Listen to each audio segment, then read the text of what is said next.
Viridian, the Green Guide, written by Clouds, read by Distracted by Books. Chapter 85, Support. Toshinori shuffled awkwardly under Nedzu's stare for a long moment. Okay, I'll admit that giving the boy a new quirk right before a combat exercise maybe wasn't the best idea. It wasn't even an idea, was it? Nedzu rubbed the bridge of his nose. It was an impulse because you thought Kaminari was ready to receive it, so you passed it on the moment he accepted, without even thinking of the consequences. I thought Viridian's warnings would have extended a little further into Yusaiki, but what's done is done. Yayurozu's insulating fabric protected the other 3 students from the worst of the final lightning storm, and we're monitoring young Kaminari's brain activity, which seems to be recovering more quickly than we expected, which is a blessing. Most of the damage done was to the building itself, the cameras, which will need to be replaced, and of course, the power outage that affected half the school. All things considered, we were very lucky. This did not end much worse. I know, Toshinori responded quietly. You're right. I wasn't thinking, and I acted on impulse. I will try to do better. I'm counting on it, Nedzu said sternly. He held his glare for a few moments before relaxing into a smile.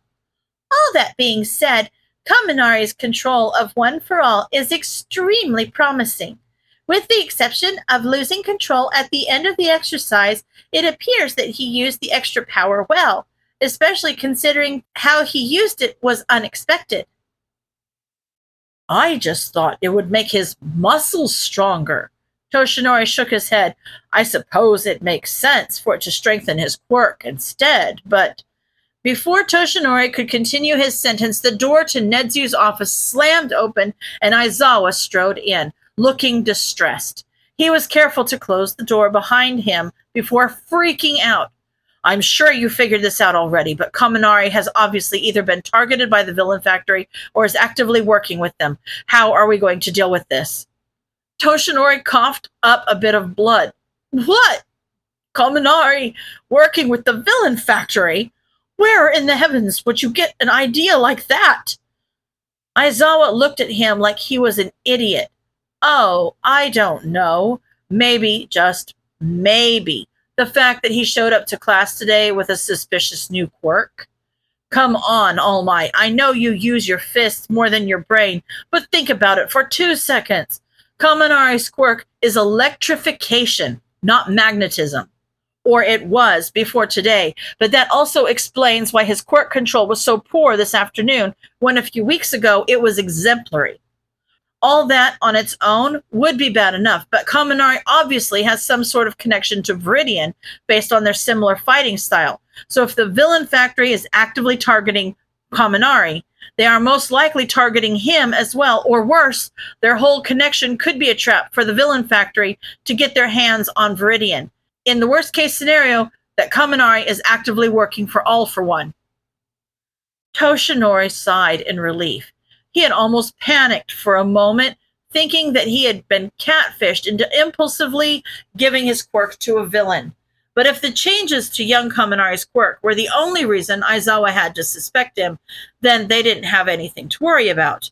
He did seem oddly worried about Viridian being targeted, although perhaps that was simply because he was close to the boy. He latched on to the idea, hoping to move the conversation away from One for All and young Kaminari. What reason would All for One even have to target Viridian? Aizawa sighed and collapsed into the other chair in front of Nedzu's desk. Where do I even begin? There's the talent he has for sniffing out information that he shouldn't have access to. And then, of course, the fact that he acts on it. From Endeavor and some of the other berserkers, we know that All for One is aware of him and sees him as a threat. But I've got a theory, and as much as I hate it, I think there's more to All for One's goals than just getting rid of the kid. Nedzu took a sip of his tea and poured a cup for Aizawa. Do explain. Aizawa glared at him, but gave in after a moment. He looked exhausted.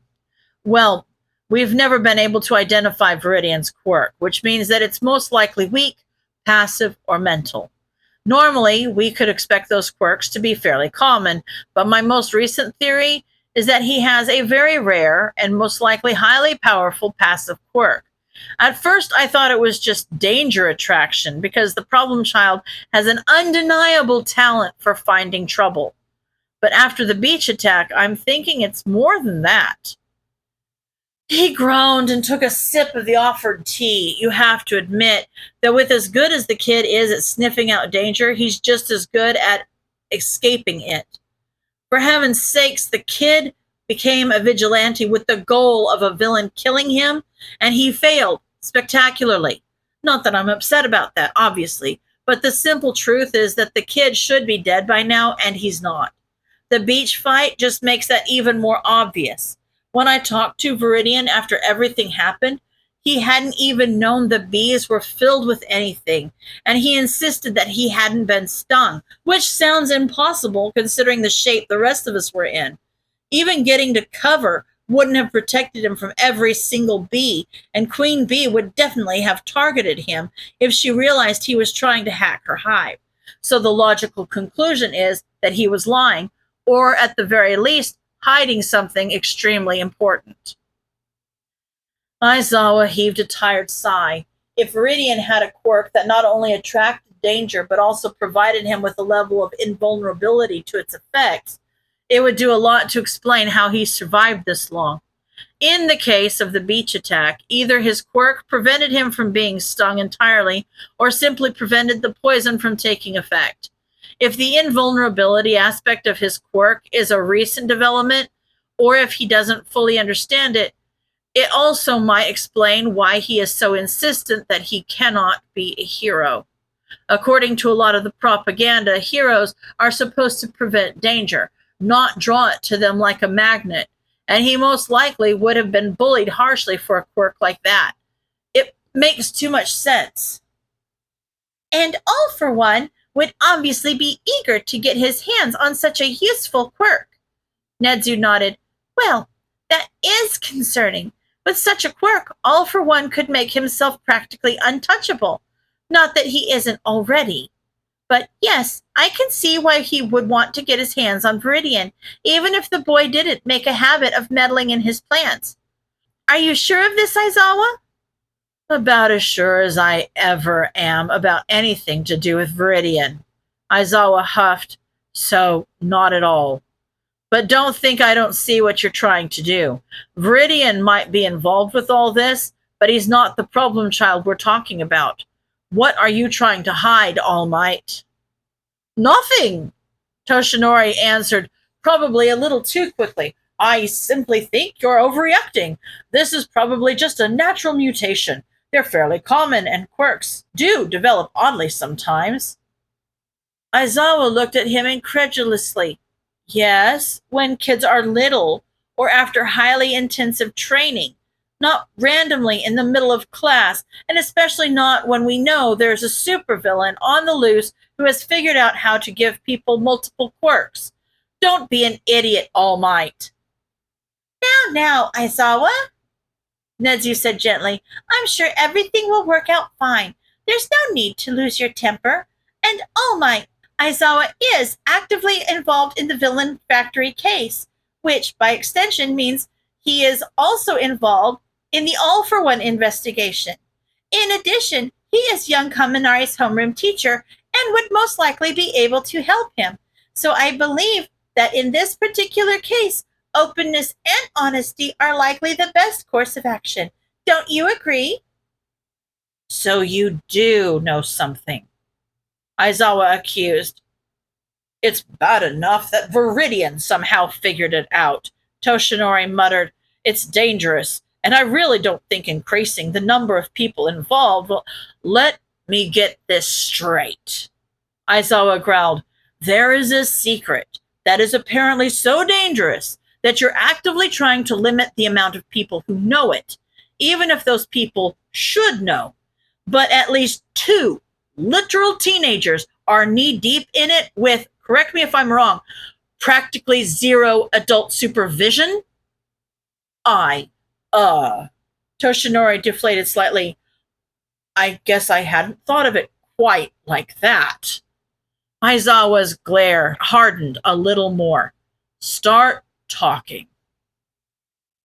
Denki didn't know he could experience social awkwardness in his own head. The only reaction his greeting got was shocked silence and a couple wide eyes. He felt like he was intruding on something, which was honestly kind of unfair considering they were all in his head, or at least he was pretty sure they were. It felt kind of like a dream mixed with the usual dazed-ish state he was used to when he shorted out, so he felt justified in making that assumption. But his guests just kept staring at him, their forms blurring slightly at the edges in a way that, in his current state, felt completely natural. Uh, I'm gonna be honest. I don't really know what I'm supposed to do in this situation. Denki blurted out. Am I supposed to offer you water or like muffins or something? Because I guess you're kind of like my guests in a way. But I don't know if does water exist here? I mean, it probably can, right? I mean, it's my brain, so anything I can think of should exist. But does that make it real? Or one of the people, a mom like woman with her hair half pulled back, chuckled, You're quite the chatterbox, aren't you, Nine? Denki stopped rambling and blushed deeply, or whatever the equivalent to blushing was in this weird dreamscape. Some of his visitors seemed amused, while others looked mildly confused, and one or two looked downright incredulous and kind of a little angry. It was terrifying. One of those ones, a guy who looked like a scary biker on steroids, was the next to speak up. What the hell, kid? How are you talking? Denki glanced from biker guy back to mom lady. I I thought this was my head. Does it not make sense for me to be talking? Normally, it takes a few months of having one for all to even be able to access the space, and even longer to be able to communicate within it. A guy with ratty white hair said, Most holders just aren't used to accessing this part of their brain yet. Sorry, you can call me One. Cool. Denki nodded. Weird name, but cool. Also, I mean, I guess I've spent a lot of time here already. I mean, I guess this is where I go when I overuse my quirk. So, wait, this happens all the time? Biker guy shouted. Seriously, kid? Well, it's been happening less, Denki defended. I've been training really hard, so I haven't really needed to go over my limits, except for that one time at the entrance exam. But then I got All Might's quirk today, and I wasn't trying to go over, but there was just so much energy, and I lost control, and it was so scary, and it's all right, my boy. A skinny guy with long bangs gave what was probably supposed to be a comforting smile. But it kind of fell short, especially considering that he was a lot more blurry than the others. Adjusting to One for All can be a difficult process, but I was impressed by your performance in the exercise today. Of course you were. Biker guy came and slapped Denki on the back, which was weird considering it was more of an emotional sensation rather than physical like he'd expected. It felt like having a dad, maybe? Our little Nine is a badass. Um, Denki spoke up nervously. Why do you keep calling me that?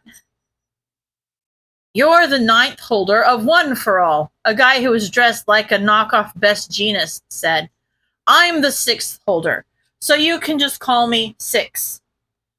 Denki nodded and tried really hard to pay close attention as everyone introduced themselves or each other when one of the holders didn't want to talk for some reason.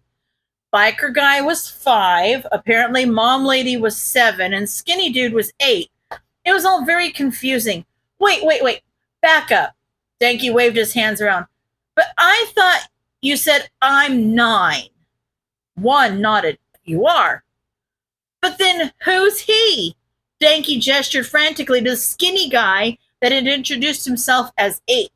Because I got the quirk from All Might, not whoever that is.